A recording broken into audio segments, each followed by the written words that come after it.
Women had been lying unconscious for months under a white sheet in the intensive care unit of the hospital, oblivious to her surroundings, with medical equipment and feeding tubes attached to her body.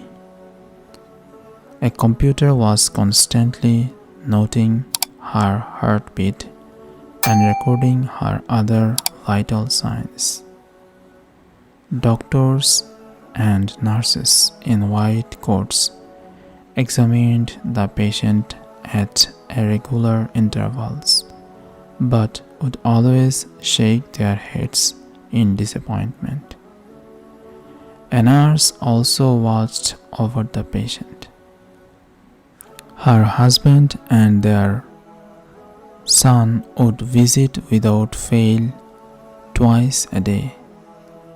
They would look at her with great affection and love, change her clothes, and smooth the creases of her blankets. They often asked the nurse on duty, "Is there any sign of improvement?" The nurse would only shrug her shoulder. They would leave the hospital with a sense of helplessness. Then, when all seemed lost, both started praying regularly for her to the Lord of the heavens. They would look to the sky, seeking mercy and often weeping uncontrollably.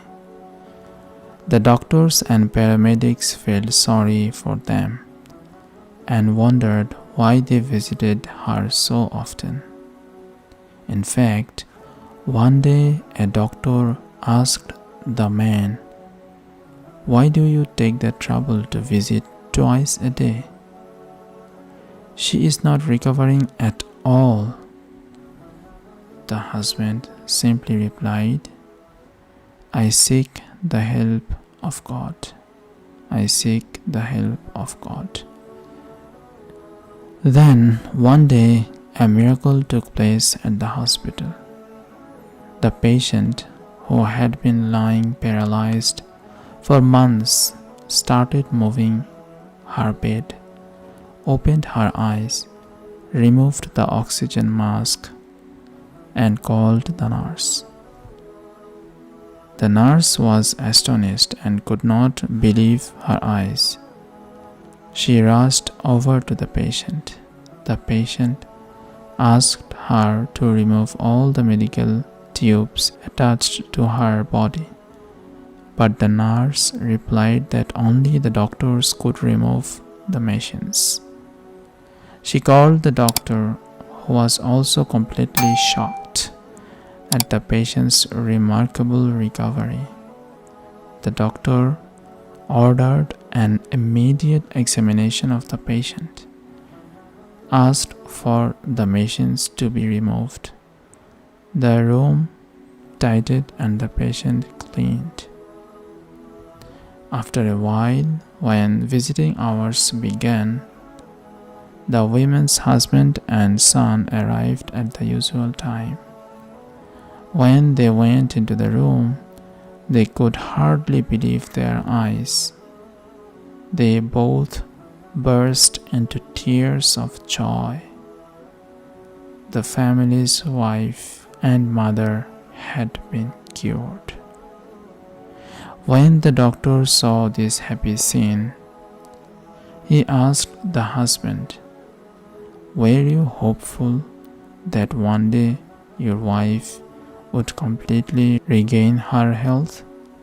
He said, "Yes, I was sure that one day I would find my wife fully recovered, waiting for me when I came to visit her in the hospital."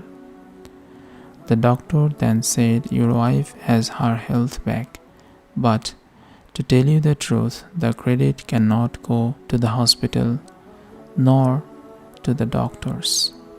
There are limitations of medical science.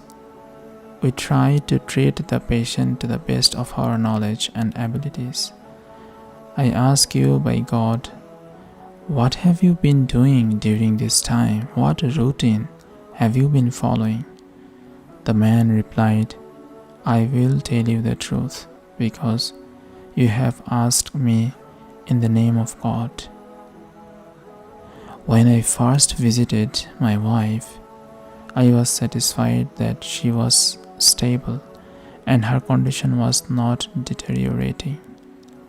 I supplicated for her.